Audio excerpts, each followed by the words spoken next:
दुनिया में परफॉर्म किया, किस मुल्क में आपको परफॉर्म करने का ज़्यादा लुत्फ़ आया? किस मुल्क की ऑडियंस आपको ज़्यादा? मैं यहाँ पे बहुत कंफ्यूज हूँ कि किस जगह पे, क्योंकि इस सवाल के बाद मुझे आपका वो पहले वाला जो एक बयान है उस पे मैं नज़रसानी करना हूँ कि कहीं कव्वाली दम तोड़ गई। तो लोगों ने तुम्हें दिल लगी को कव्वाली समझ लिया है, सही। तो एक्चुअली वो है ही नहीं है। तो मैं क्या बताऊं कि कहाँ पे मुझे मज़ा आया है। तो जहाँ पे इस कव्वाली को और मौसीकी को मैं ये कहना चाहूँगा, एक मुनासिब लफ्ज़ है ना कि कव्वाली ही की बात करूँ मैं, अगर मैं मौसीकी की बात करूँ तो मुझे हमसाया मुल्क में बहुत पजीराई भी मिली और मुझे उधर परफॉर्म करके अच्छा भी लगता है, क्योंकि आगे से जो है ऑडियंस जो है वो समझने वाली होती है। फिर बात आ जाती है इल्म की, जिनको इल्म होगा उनको मज़ा भी आएगा, और जब ऑडियंस को मज़ा आता है तो फनकार को मज़ा खुद ब खुद आना शुरू हो जाता है। इस वाइस वर्सा। बिल्कुल सही है। उधर उधर मौसीकी और रक्स जो है उनके मजहब का एक हिस्सा है। जैसे कि रक्स जो है हमारे सूफिया कराम का हिस्सा है। जी जी, बिल्कुल बिल्कुल। एक रक्स और धमाल जो है वो सूफिया कराम के एक जो उनकी एक मसलक है, बिल्कुल सही, उनका हिस्सा वो है। बिल्कुल सही है। मगर वो लोग जिनके हम बात कर रहे हैं वो शायद इसको इस तरह से नहीं लेते। सही, बिल्कुल सही है। अच्छा, तेरे मस्त मस्त दो नैन मेरे दिल का ले गए चैन, तो इससे पहले भी आपने बहुत बैकग्राउंड म्यूजिक वो गाया, लेकिन इसने तो बामे शोहरत पर पहुंचा दिया आपको। और सलमान खान के ऊपर आपके आवाज़, तो उनकी भी कोशिश होती थी कि उनका हर दूसरा गाना राहत साहब की वो प्लेबैक वो दें। मैं ये कहूँगा उनकी ये आला ज़रफ़ी है, और ये कि उन्होंने इस तरह से समझते थे, और क्योंकि हर किसी को अपने मुल्क में, अपने मुल्क की टेरिटरी में, अपने मुल्क के कवानीन को मद्देनज़र रखते हुए चलना है, बैठना है, उठना है, काम करना है। सही। तो उन्होंने जो पहले किया वो तो बहुत अच्छा था, और जो अभी भी किया है वो भी बहुत अच्छा है, क्योंकि इस तरह से नहीं होता। हमें भी अपने मुल्क की इज़्ज़त फर्स्ट ऑफ ऑल वो है, उन्हें भी अपने मुल्क की इज़्ज़त फर्स्ट ऑफ ऑल वो है। तो ऐसा कुछ नहीं है। मैं अभी भी मेरी अरबाज भाई से कभी कभार बात हो जाती होती है, बात कर लेते हैं। ऐसा नहीं है कि मुझे उनके मतलब कोई काम होता है, नहीं, ऐसा नहीं है।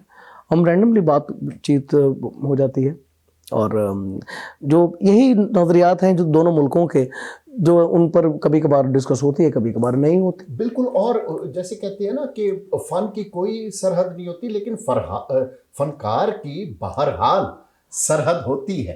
हाँ सरहद, वो क्योंकि एक पर्सनैलिटी है, एक पर्सन है वो, जो उसका एक मुल्क है। कौन से म्यूजिक डायरेक्टर के साथ काम करने का लुत्फ आया आपको हिंदुस्तान? वैसे तो बहुत बहुत कमाल के जी आर्टिस्ट हैं, और बहुत बड़े बड़े नाम हुए हैं जिनको हम सुनते भी रहे। शंकर महादेवन बहुत अच्छे हैं, और विशाल भारद्वाज बहुत अच्छे हैं, और साजिद अली वाजिद अली हुए हैं म्यूजिक डायरेक्टर। पिछले कोविड के दिनों में वाजिद अली भाई का इंतकाल हो गया जी। तो मुझे इन लोगों के साथ काम करके बहुत लुत्फ़ आया है, और ये बहुत बड़े लोग हैं। अच्छा, आशा भोसले साहिबा के साथ आपने म्यूज़िक पर काम किया, उनके हवाले से अपना कोई तजुर्बा शेयर करें हमारे साथ। अच्छा, मैंने उनके साथ म्यूज़िकली कोई भी काम नहीं किया। हम एक टैलेंट हंट शो था, छोटे उस्ताद, उसमें वो तशरीफ़ फरमा थे, और वो आई, और उन्होंने एज ए ऑनररी जज जो हम बुलाया करते थे, उनमें वो तशरीफ़ लेके आई। तो फिर कोई गुफ्तगू जो है वो हमारे बुज़ुर्गों के हवाले से भी उनके साथ हुई। फिर हम एक उनका एल्बम था जो कि मैं और आशा भोसले साहिबा हम इकट्ठे रिकॉर्ड कर रहे थे, तो वो इस वजह से जो है वो बाहर नहीं, उस पर काम वहीं पे रुका हुआ है। तो ऐसा हमारा कोई काम जो इकट्ठा है वो मार्केट में नहीं आया। मुस्तकबिल में इसकी उम्मीद है कि वो ये मुझे नहीं पता, ये मुझे नहीं पता, ये तो वक्त को पता होगा। बिल्कुल सही है। अच्छा, हमारे साबिक हुक्मरान ख़ानदान का हाल ही में एक फंक्शन में उन्होंने गाया, बेगम मरियम नवाज़ ने भी गाया और उनके बेटे मरियम सफदर साहब, हाँ जुनेद सफदर साहब ने भी गाया। इन माँ बेटे में से सबसे ज़्यादा सुर में कौन था? दोनों ही सुर में माशाल्लाह, दोनों ही अच्छा गाते हैं। अच्छा वो मतलब गा तो हर कोई तो नहीं गा सकता, मगर कोई कोई होता है जो गा सकता है। सही, लेकिन इन दोनों में टैलेंट है कि ये गा सकते हैं। मतलब टैलेंट तो मैं अब टैलेंट क्या कहूँ, ये एक एक्स्ट्रा क्वालिटी होती है। जो भी कुछ है मोहब्बत का फैलाव है, तेरे मेरे अबद का किनारा है ये, इस्तारा है ये। अच्छा, शादी से पहले आपको इश्क हुआ था या इश्क के बाद आपकी शादी हुई? दोनों ही चीज़ें अच्छी हैं वैसे। अच्छा ये सही है, दोनों ही सही हैं। प्यार हुआ और जिससे प्यार हुआ उससे अल्लाह ताला ने शादी कर दी। तो फिर प्यार बढ़ता गया, मोहब्बत हो गई, फिर मोहब्बत बढ़ गई तो फिर इश्क हो गया, तो ज़रबे खाती गई। वाह, ज़रबे तो नहीं, एक ज़रब एक ही रहा। अच्छा लेकिन वो आपस में बढ़ती गई। हाँ जी, ये बड़ी खूबसूरत आपने बात की है। अच्छा, आपकी औलाद कितनी है, बच्चे कितने हैं आपके? अल्हम्दुलिल्लाह मेरी 2 बेटियां हैं, एक बेटा है। अच्छा। और माशाल्लाह सभी पढ़ रहे हैं। अच्छा। और बेटा जो है वो हारमोनियम बहुत अच्छा बजाता है। अच्छा, इसका मतलब है वो लेगेसी को कैरी करेगा?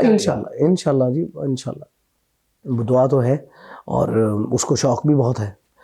तो इसी शौक़ की वजह से उसने हारमोनियम मुझसे नहीं सीखा, उसको खुद ही आया है, जैसे मुझे भी खुद ही आया। अच्छा। मेरे वालिद साहब ने हमें प्रॉपरली ऐसा तालीम इसकी नहीं दी, क्योंकि वो इस चीज़ पे तकिया रखते थे कि सिखाने से एक चीज़ आई तो क्या आई।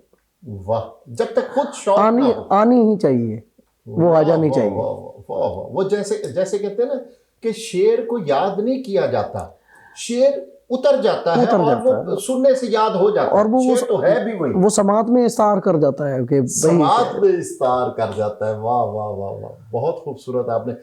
Sir, Hasan Nisar official channel के व्यूअर्स के लिए कोई पैगाम अगर आप देना चाहें तो? मैं फर्स्ट ऑफ ऑल तो मैं हसन निसार चैनल को बहुत बहुत मुबारकबाद पेश करता हूँ कि आपने एक ऐसा जो ज़रिया और प्लेटफॉर्म जो है वो तश्कील दिया है, जिसकी वजह से बहुत अच्छे लोगों का जो इंटरव्यू इब्न सहरा साहब जो कर रहे हैं, मैं कहता हूँ कि I will appreciate thoroughly from bottom of my heart.